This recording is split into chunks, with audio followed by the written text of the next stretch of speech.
Hello and welcome to our discussion tonight. As we do, let's start off with setting excellent motivation. Once again, motivation depends on um, why we want to, motivation is why we want to listen to a Dharma talk or a discussion on on this Buddhist text that we're going through. And motivation, as I've said before, makes it positive or negative.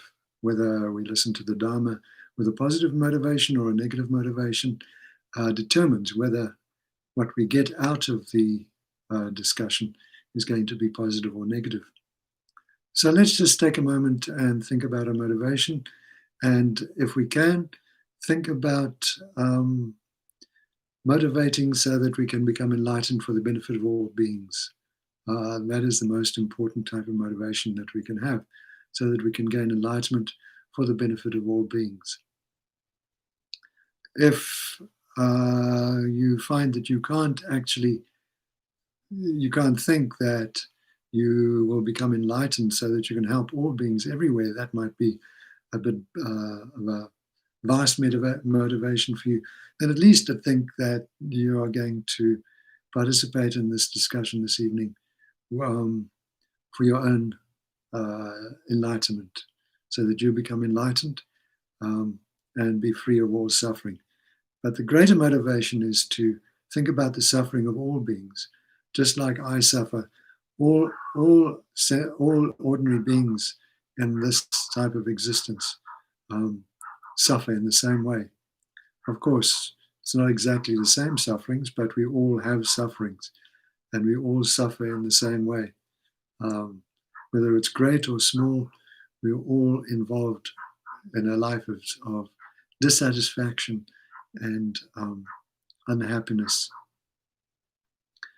And the Buddhist teachings tell us that even though we may have some happiness in this life, if we look carefully, we see that that happiness does not last.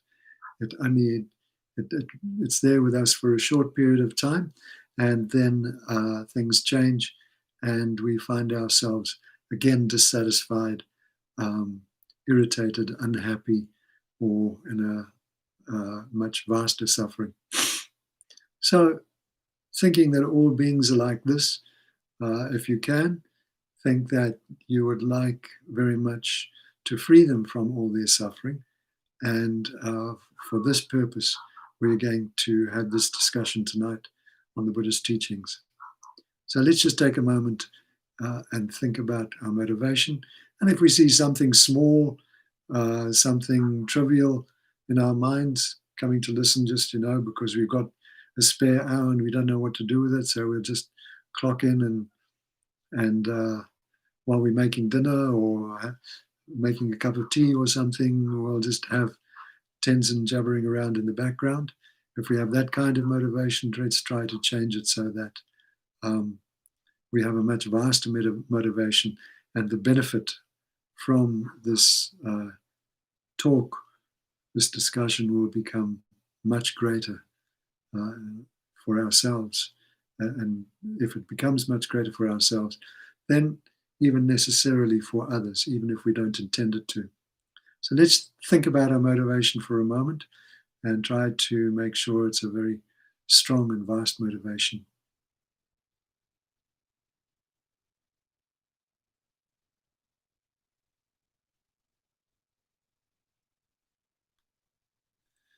Thank you very much.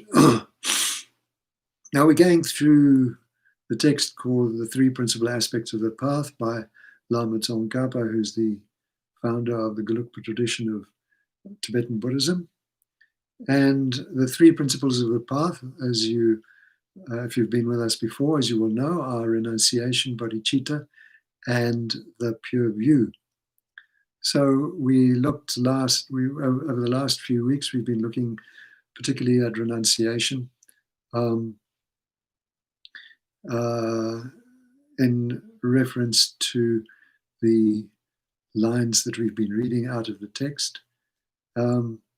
And last time you'll remember that we talked about what is renunciation. Renunciation is not just sitting in a cave and eating bread and drinking water and wearing the barest minimum of clothes, or even wearing leaves and barks of trees for clothes, and saying we're renounced. Renunciation means particularly renunciation of the craving for comfort, the craving for the pleasures of our existence, or any type of craving, actually. That is the renunciation. And of course, we normally crave for comfort, we crave for good things to happen to us, and we are averse to discomfort and the troubles and difficulties that come to us in life. We immediately feel irritated, discouraged, or depressed, or something like that, and we think that our lot is very hard.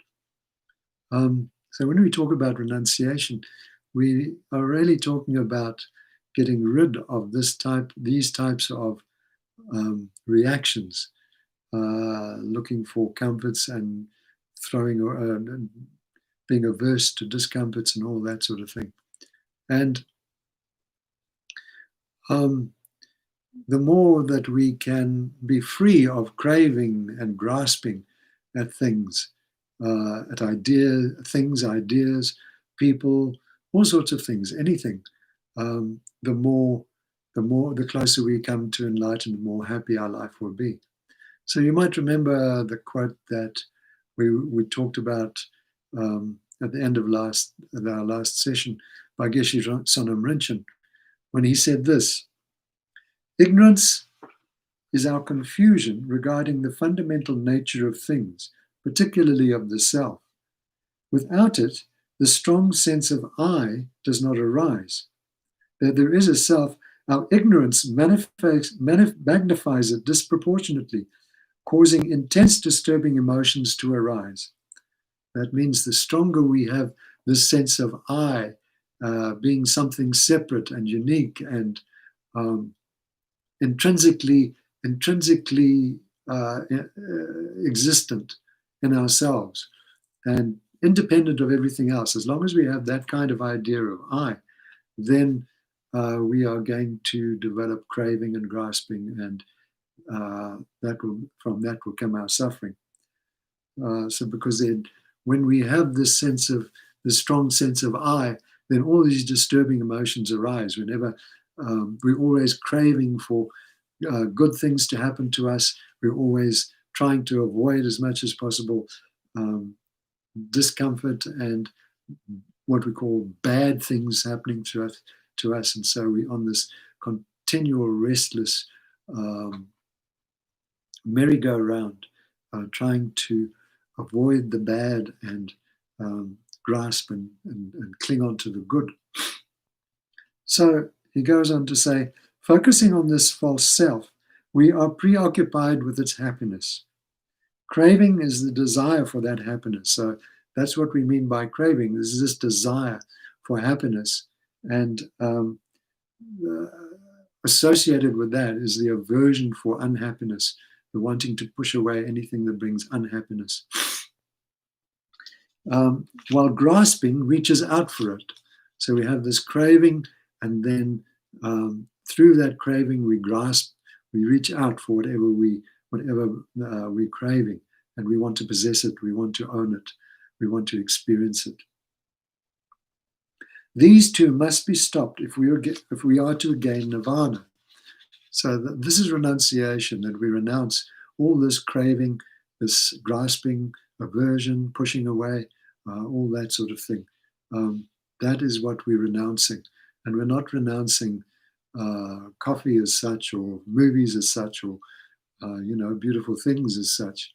It's not, as we've said before, running away to a cave. And we don't have these things, but we're still craving them in our mind, is still going out there and craving them and grasping at them, then there's no renunciation going on. There's just more discomfort. So if we want to gain liberation, what he calls nirvana, if we want to be completely liberated, we need to free ourselves from this grasping and craving. And in particular, we need to free ourselves from this exalted,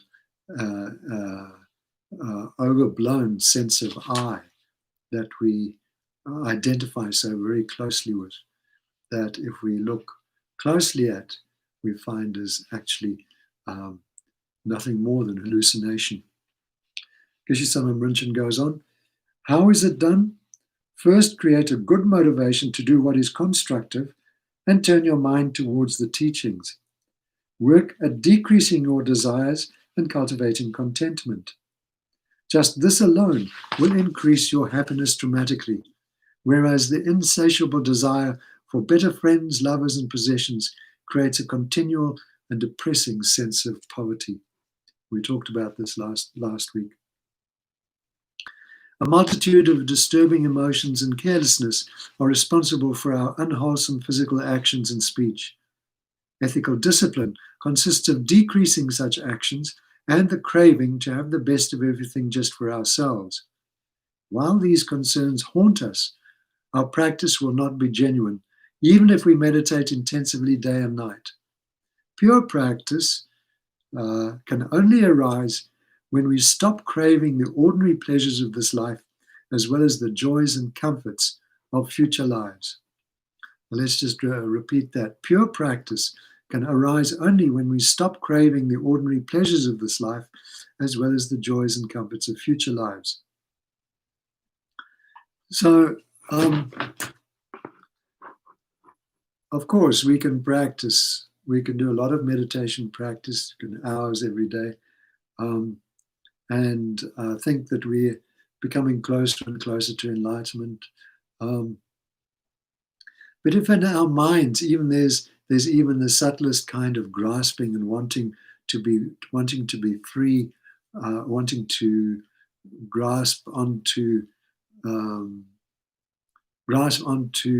the pleasures of this life, not be cold, not be too hot, and so on, and being averse to some things, then the practice, even though we practice very intensely, that practice will not be pure and will not lead us on the way to enlightenment. So the first thing, the first aspect of the path to develop is renunciation, and this is what he's talking about here.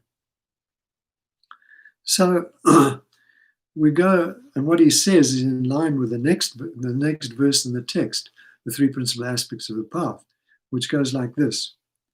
By contemplating the leisure and endowments so difficult to find and the fleeting nature of your life, reverse the clinging to this life. By repeatedly contemplating the infallible effects of karma and the miseries of cyclic existence, reverse the clinging to future lives. So here we've got two things. Stopping the clinging to the pleasures of this life, and then also stopping the longing for the pleasures of future lives. Some people go to the temple and they get the monks to do things for them, like pujas and so on, and do positive things for them because they want happiness in this life. You know, they want the kids to be well educated, they want wealth, they want a new house, and so on. Or other people go to the temple thinking that it'd be good for them to do positive things like making offerings and pleasing the monks and so on, so that they can get positive future lives, and so they can have very pleasant future lives. Now, for a pure practitioner, both of these motivations are not conducive to gaining enlightenment. The pure practitioner that wants enlightenment does not have any of these types of motivations. Their motivation is to gain enlightenment, full enlightenment, to be free of both the sufferings of this life and of future lives, to be completely free of samsara. So it's not appropriate to have a motivation to do positive things so that you get, a better job, or a nicer car, or good education for your kids, all this sort of thing. It's not appropriate in terms of enlightenment to have this type of motivation. Of course, you can have this type of motivation and go to do positive things. Whether those positive things will eventuate is doubtful. Similarly, for future lives, I've been taught that you can have these types of motivations, but whether they're actually going to eventuate as you think they will is doubtful. However, if we have a motivation for full enlightenment, and we have full renunciation and a motivation for full enlightenment, and we motivate very purely and we dedicate very purely, it is said that that energy that we develop will take us to enlightenment whether we want it or not. So it's very important to have a pure motivation when we do Dharma practice. And that is why we examine our motivation before we do any of these discussions, and why we dedicate, so that we have the greatest possible chance of freeing ourselves from, liberating ourselves from suffering, and helping to liberate others from suffering. But just to go back to the first line in that verse, by contemplating the leisure and endowments so difficult to find, and the fleeting nature of your life, reverse the clinging to this life. Now, of course, we naturally have clinging to the things of this life. We naturally want to be comfortable. We naturally want to have enough food and enough warmth, enough shelter, and so on. This is completely natural to work this way, and we encourage the whole of society, and our parents encourage us to work so that we can gain these benefits. But if we think a little bit deeper about this particular situation that we're in, we can see that we can work for the benefit of this life only. We can work only so that we get, nice houses and so on, and good families and so on. But we can also work for a much more profound result, and that is the enlightenment, full enlightenment. Now, if we think about all the types of life that there are, we can see that it's only very few beings can actually purely practice the Buddha, the spiritual path. And here we're talking about the Buddhist path, the Buddhist teachings on the spiritual path. We can say that every religion, every great spiritual master shows a path to the liberation that they have attained, whatever that may be. But I'm not saying that Jesus Christ or any of the other great spiritual masters did not show the path to enlightenment. I cannot say that. So let's say that we're talking now about whatever spiritual path you decide to follow. If you look at your life, do you have all the conditions that are necessary to be able to follow that spiritual path? In the Lamrim teachings of Lama Tsongkhapa, he lists a number of conditions that we need to purely follow a spiritual path. Of course, you can have those conditions, but not purely follow the spiritual path. But to be able to follow purely a spiritual path, there are a number of conditions. And in the Lamrim, as I said, he lists these conditions. And in the Lamb Rim, these conditions are divided into what they call the 8 freedoms and 10 endowments.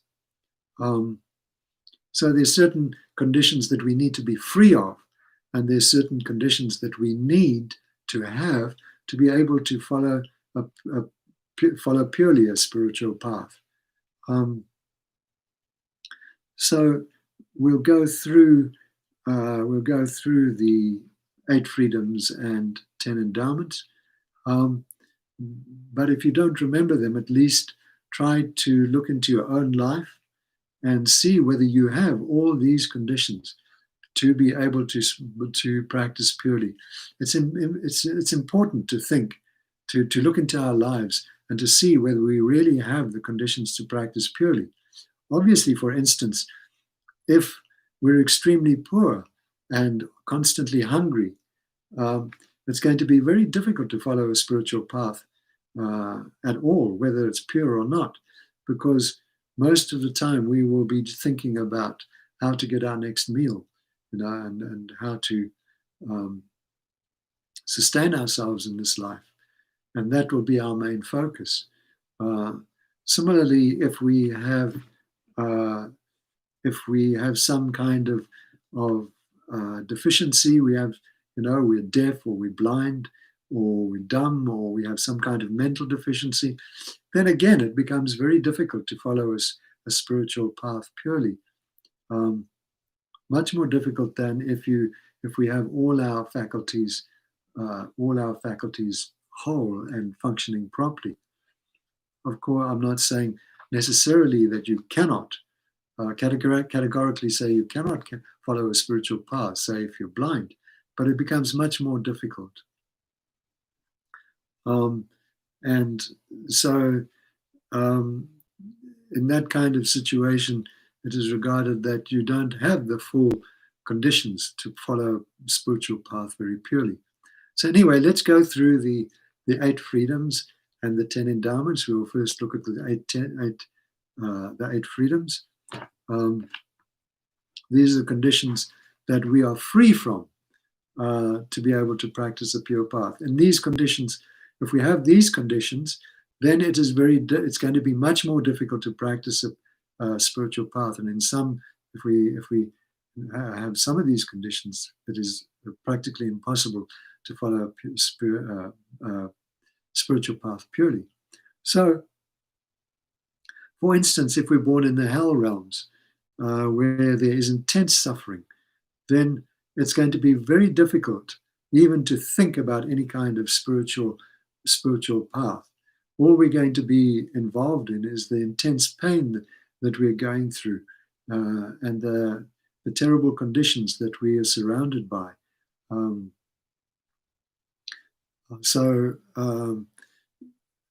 that kind of situation, it'll be extremely difficult to think about a spiritual path if we haven't already fully trained our mind to be in a spiritual path. You can imagine if climate change takes place and suddenly the world becomes extremely hot, and there's not much food around at all, and there's very little water. So you're in this situation where the weather is extremely hot, and there's very little you can do to gain sustenance. Where will your mind be? What will your mind be doing? At that time, I think most of our minds will be just on the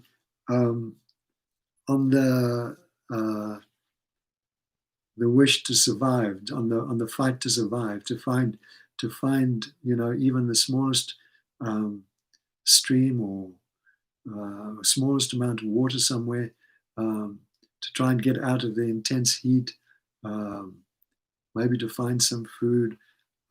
Just about everything else will take second place. Will not be a priority, will take second place. So under that kind of situation, it would be very difficult to even think about a spiritual path. Similarly, so that's the first condition that we want to be free of, is to be born in a hell realm, in a realm of intense and ongoing long-term suffering. And then the next one is not to be born we want to be free of being born in a situation where there are very, very few resources, like what the Buddhists call the Preta realm or the hungry ghost realm, where it is very, very difficult to get resources. And even if there are many resources, the mind is never, never, ever satisfied. It is in a situation where no matter what you obtain, it's never enough. The mind is always hungry, always thirsty for uh, for for more, or to get something where there's a great lack. There's an enormous lack, particularly in the mind, and nothing can satisfy it. So in that kind of situation, again, it is very difficult to follow a spiritual path. The mind will just be always on gaining, looking for something to gain. The Preta realms in the Buddhist teachings are categorized by great hunger and thirst, not being able to get food and water, food and drink, and in being in situations where even if they do find food and drink, there are great obstacles in them obtaining that food and drink, like other beings with clubs that chase them away, or um, their own bodies not being able to digest or take in the food and drink that they get, that it harms them instead of helping them. So again, if we're in that kind of situation, then it is going to be very difficult to follow a pure spiritual path. And again, you can think of people in Africa that are starving, where the conditions are extremely difficult to get food, when there's a great drought, and there are antagonistic beings around, antagonistic people that are preying on the weak, and vicious animals. The environment is filled with dangerous animals and that sort of thing. In that kind of situation, of course, there might be some spirituality, but it's going to be very difficult to follow a pure spiritual path. So we're not involved with that. We're not in that situation in this life. We don't have that condition, so we can be very happy and turn our mind to practicing a spiritual path, because we have no idea how long we're going to be able to have this particular good situation that we're in at the moment. Similarly, if we were born as an animal, for instance, then it would be, again, very difficult. You think about all the animals that you know, and mostly we know, the domestic animals, but there are many more wild animals that whose lives are very, very much more difficult than the domestic animals. We have a little dog running around this house who has a very nice life indeed, fed and looked after, and everybody loves the little dog, and she goes just about wherever we go, she goes along with us, and she's in a very nice situation. But even she cannot practice any spiritual path purely because she's so ignorant. She doesn't know, and she can't know in her state, in her body and mind. She cannot know what a pure spiritual path is. It's extremely difficult for her unless she's had extremely strong imprints from previous lives to be able to practice spirituality in any form whatsoever. So, and if you think about wild animals that are always full of fear, are very fearful, and always on the lookout, always having to be on the lookout for food and drink, but always also having to be on the lookout for enemies that are going to attack them. In many cases, wild animals are like that, and even if they are predators, strong predators, still they have many difficulties, and particularly they too are ignorant and cannot follow the spiritual path. So if we involved in any of the animal type realms, even the reptiles or the insects or the fish or the mammals or whatever, it's going to be very difficult for us to follow a spiritual path. So even just follow a spiritual path, never mind purely. And we also, so that's freedom that we don't have. We were born as humans, and maybe other beings that have much more freedom than that, are intelligent and have enough to eat and have enough sustenance and have enough shelter and so forth, that we can follow a spiritual path purely.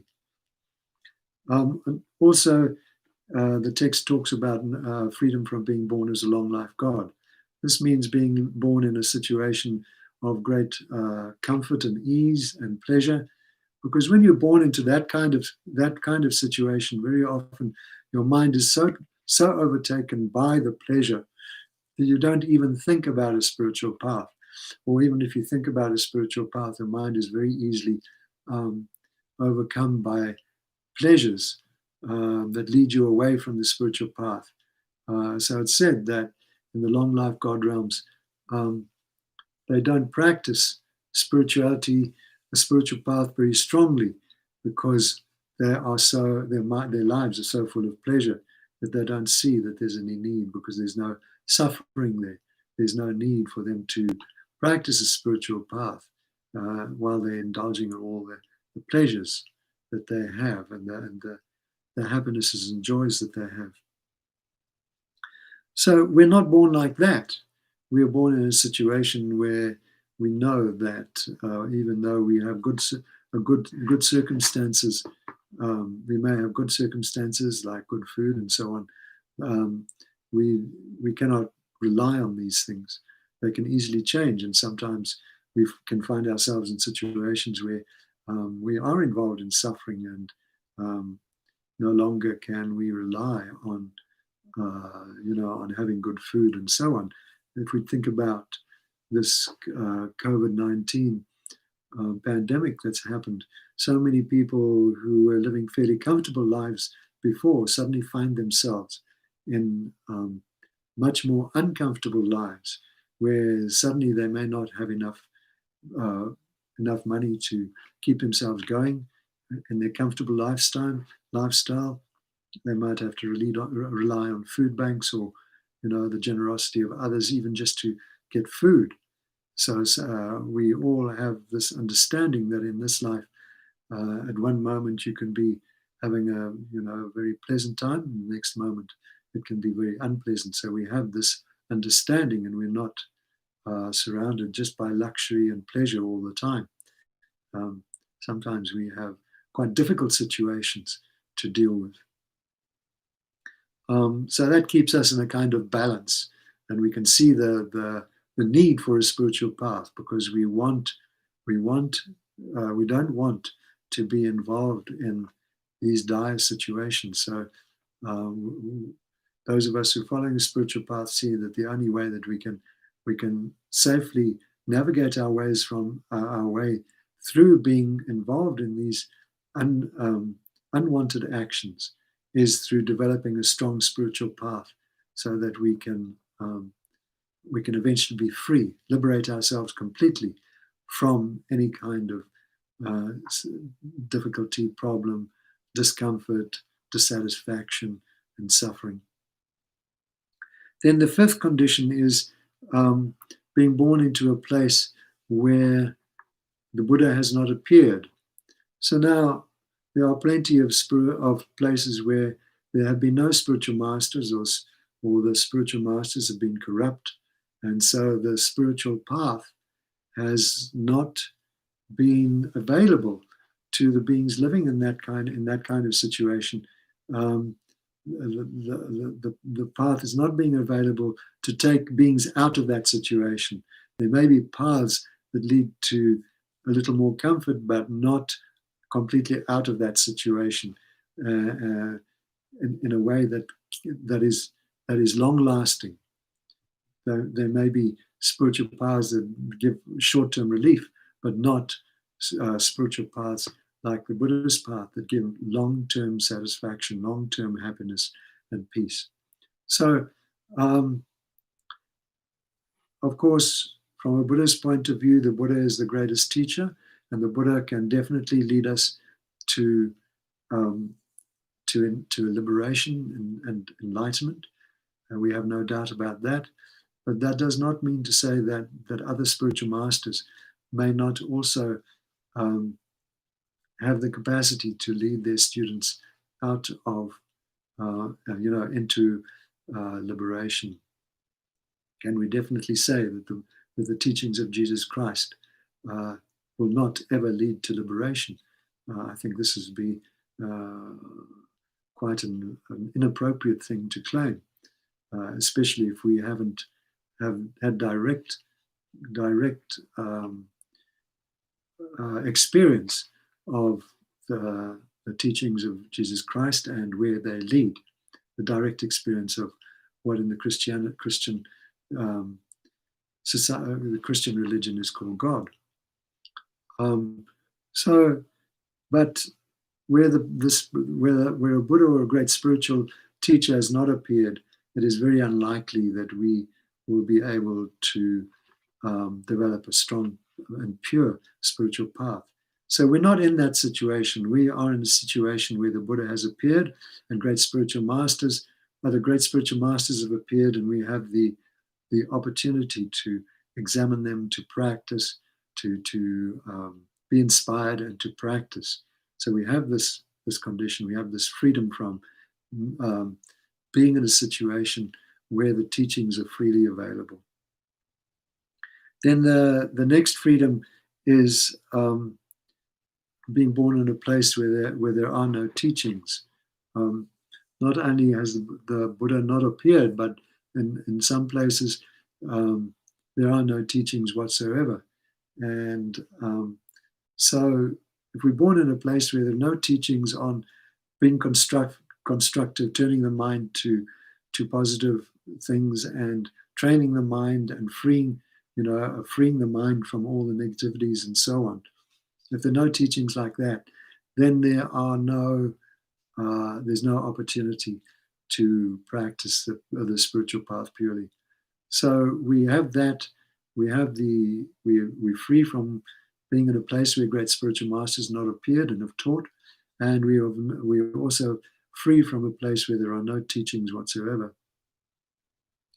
And then the next freedom is freedom from a state in which, that I mentioned before, freedom from a state of having impaired faculties, like being born dumb or blind or deaf or being mentally deficient in some way. These are all hindrances to practicing a pure spiritual path. Obviously, if you are blind, for instance, then it's going to be very difficult to read and study the teachings. Of course, you can listen to the teachings and go to classes where people explain the teachings and so on. But it's going to be much more difficult if you can't read books and study the teachings on your own because of your faculties being impaired. Excuse me.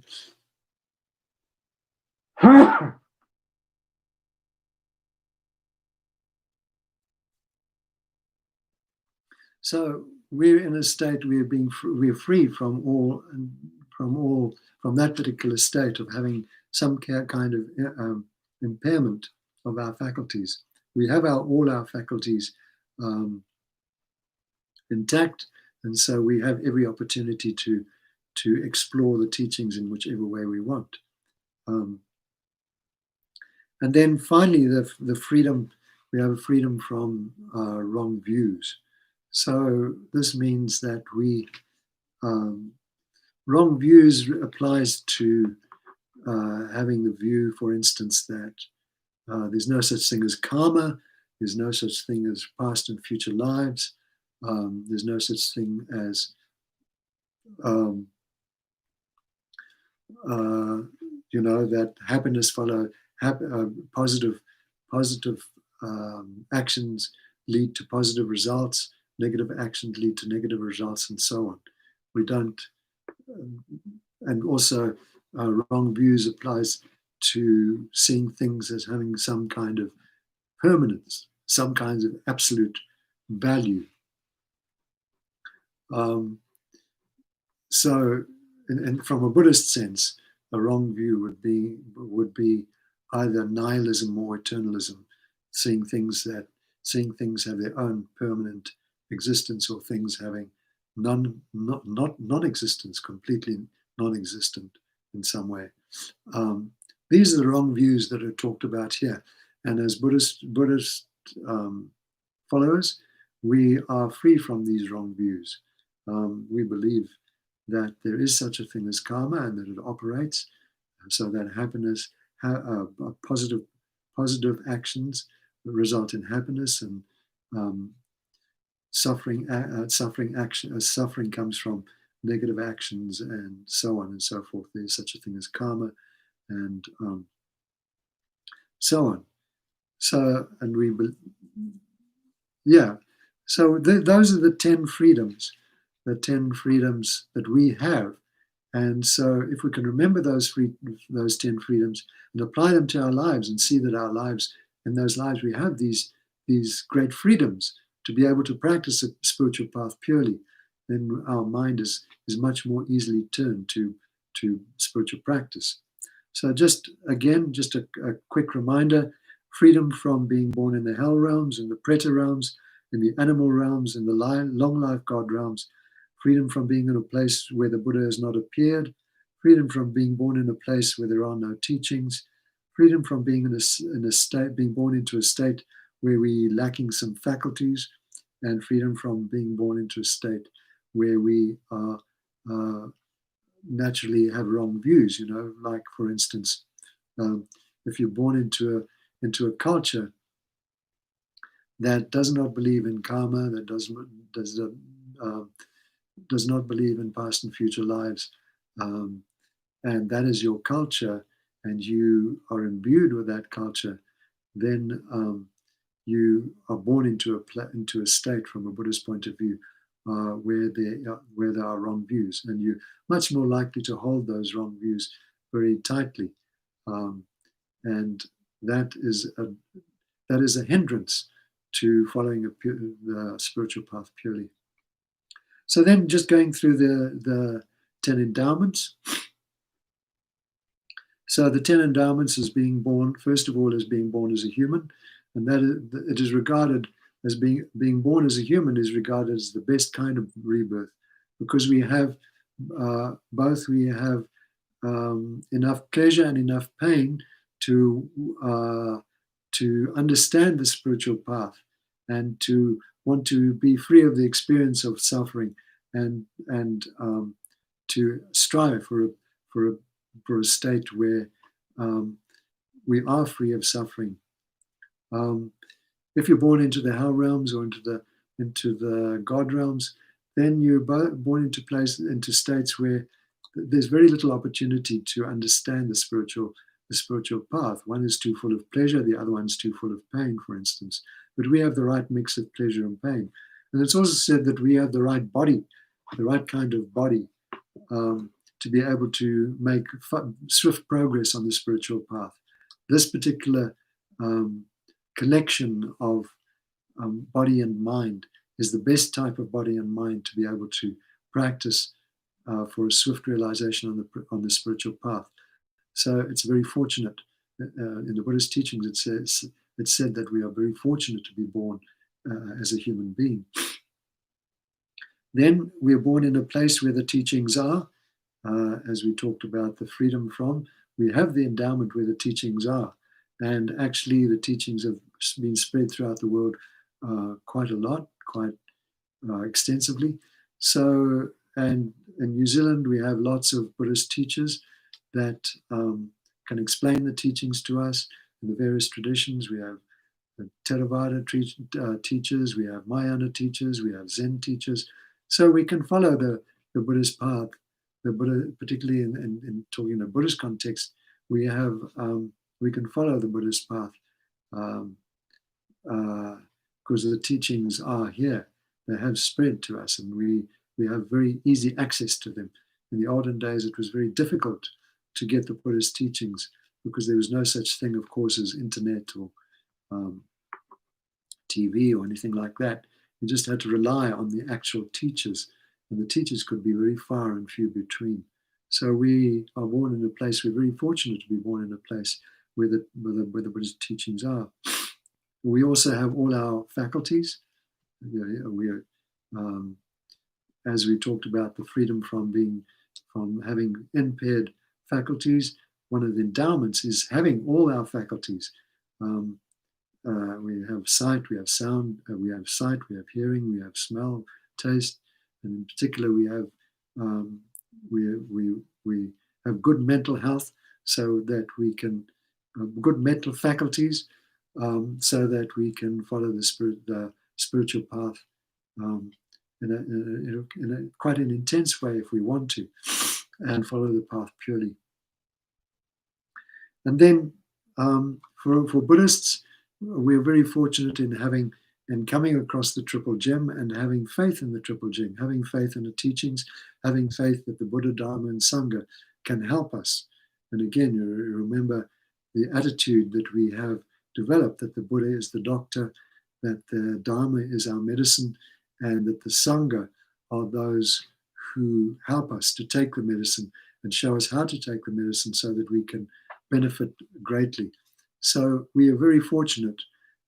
We have this endowment of having faith that Buddha, Dharma, and Sangha can help us and can lead us to liberation and eventual enlightenment if we so wish. So that having faith is very important, that we have this faith and that we keep this faith going. So then we haven't, the next endowment is that we haven't committed the 5 heinous crimes. So there are 5 things that, 5 actions that if you do in a life, it means that immediately after that life you will be born in a hell realm, in this great suffering realm. And the 5 are killing your mother, killing your father, drawing blood from a Buddha, killing an arhat. That's a person who is so highly realized that they see the nature of reality experientially, and causing a schism within the Sangha, within the Sangha community. So if we've done any of those 5 things, then it is going to be extremely difficult to follow a Buddhist path purely, because under normal circumstances, if we've done that, any of those actions, we will be born in a hell realm immediately afterwards, and there's very little, there's nothing we can do to stop that under normal circumstances. Of course, in the Tibetan tradition, it is said that there are practices that can purify those karmas, but they're very profound and powerful practices that it is not that are not easy to accomplish under normal circumstances. So it is said that if we've committed any of those 5 crimes in this life, then it's going to be very difficult to follow the spiritual path purely. And in our next life, we are going to be born immediately into great suffering situations. So we have the endowment of not having committed those actions. We are free of those actions. So that's an endowment for one of the endowments that we have, that we've not committed those actions. Then the other five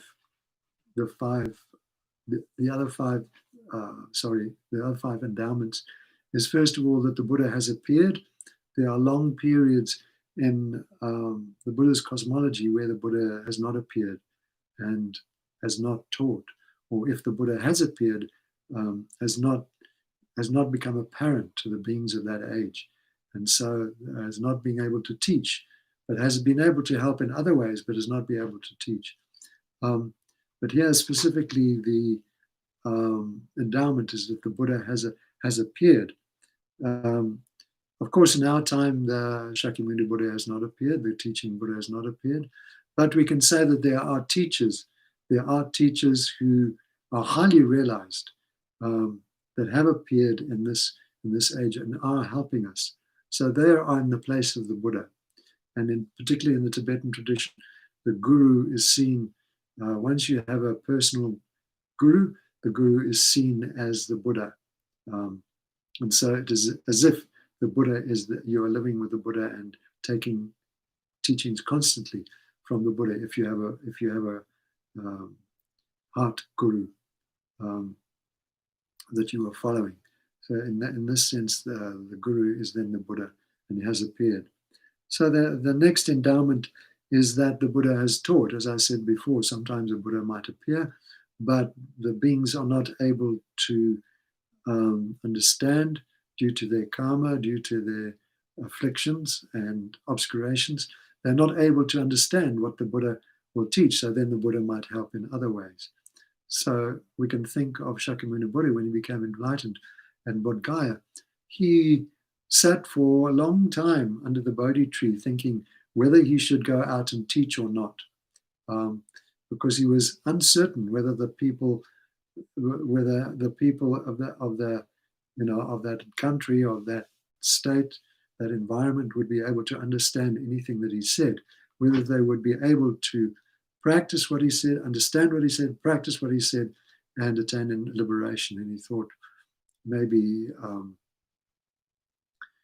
if there were no people who were able to understand and practice what he said, then what is the point of teaching? And it is said that Brahma came to him and said, there are people in this world who will be able to understand you. Please go out and teach. And so he decided to teach.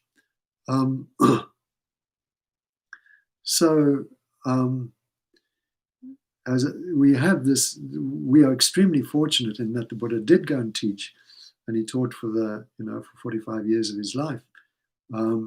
And we have these extensive teachings. And there's the Pali Canon, and there's the Mahayana Canon, and there's so many teachings that we can access according to our mind, and that we can practice and we can follow, and we can attain a liberation and enlightenment through these teachings that we can follow if we put our minds to it and practice the path purely. We have this endowment, we have this opportunity. It's also another endowment is it's not as though the teachings have were so many hundreds of years ago and now they died out. The teachings are still here. They're still flourishing. They're still available to us.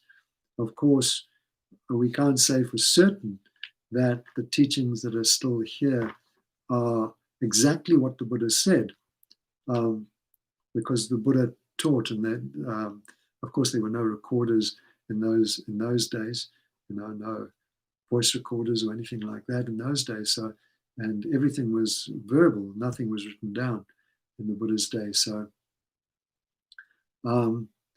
we can't say exactly for sure that what we're hearing is exactly what the Buddha said, but we can certainly infer that most of what we're hearing is authentic and valid.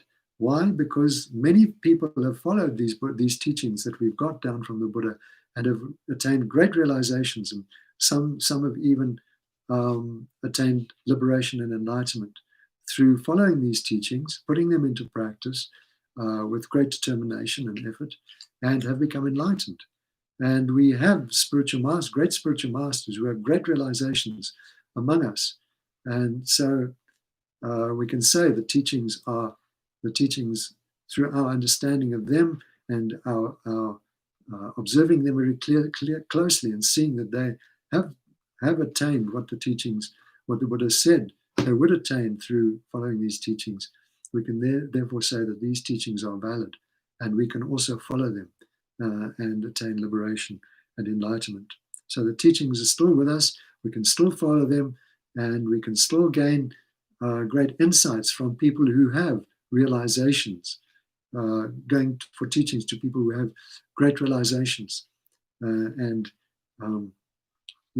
being inspired by them and following their teachings, and practice what they say, and gain great realizations ourselves. So we have that opportunity if we wish to follow them. And then not only are the teachings are flourishing, but we can see, as I said, the next endowment is that they are practiced, and we can see that they are bringing results. So they are both. One endowment is that the teachings are still going on, they're still flourishing, and the another endowment is that we can see that they're still practiced and that they are bringing results. They're still studied, and people are still gaining realizations from them. People are still practicing them and gaining realizations and passing the realizations on. And then the last endowment is that there are benefactors. That means that if we really want to study, if we really want to practice, contemplate, and meditate, then we are surrounded by people who will support us. We have many people who will support our practice. If we want to go into the forest and meditate for 3 months or 6 months or 3 years, there are people who will support that, will bring us food, will see that we have good shelter and so on, so that we can do those practices. And even if we want to just practice every day in an everyday sort of situation, there are temples, there are monks, there are people that will help us get to the temple and take the teachings and practice the teachings. There are people who will advise us, and there's no dearth of people who are willing to help true spiritual practitioners. So we have that as well. And when I think of the people in New Zealand, how whenever I've wanted to go to retreat, for instance, how many people have come forward and said, I will help you. What can I do? What would you like me to do to help you in your retreat? Even when I was in India and Sri Lanka, people were very happy to help me do retreat and to help me bring all the conditions together to make the retreat successful. And if the retreat was not successful, it wasn't because I didn't have any help. It was only because of my own the deficiencies of my own mind that it was not successful, not because others were not there to help. And at the present time, we have many people who are ready to help. If you just lift up your voice and say, I want to do this or I want to do that in my spiritual path, there are many people who say, yes, well, certainly I would certainly like to help you to do that.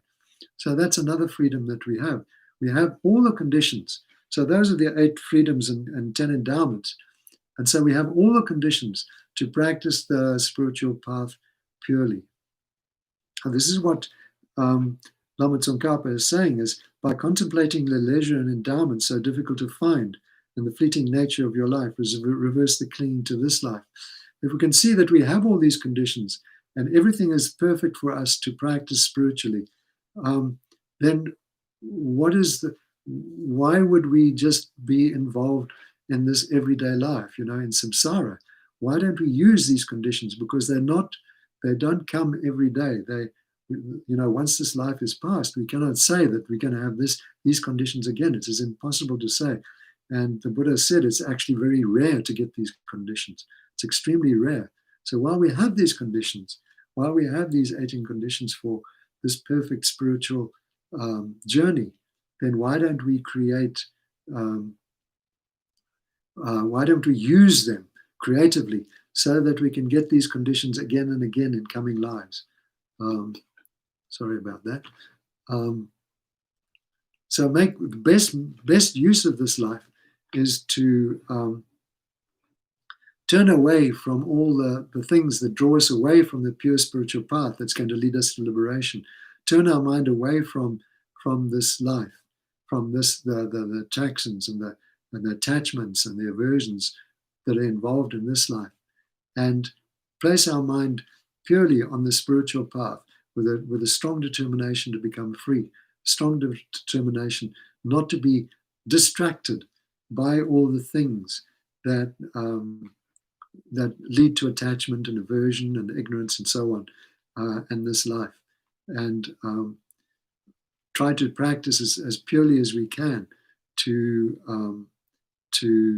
make as much progress as possible in spiritual progress in this life as possible, so that we can, continue with coming lives as well to develop our spiritual path. So now our time is up, and I'd like to thank you for coming, and I hope that it's been of some benefit to you. Our talk has been of some benefit to you and brought you some inspiration. And please examine your life very carefully and see how fortunate that we are in this type of existence, in this life, how fortunate we are to be able to practice purely and to develop strong, positive, and constructive attitudes and actions in this life, so that we can develop a strong base for our spiritual journey.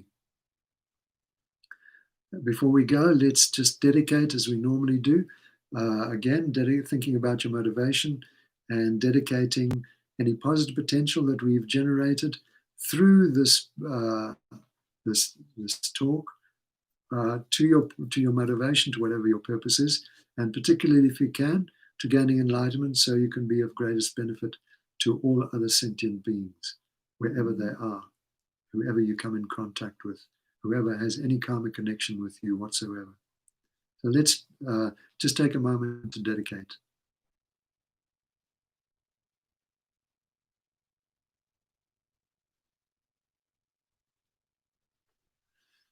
Thank you very much. Good night. Have a wonderful week. Goodbye.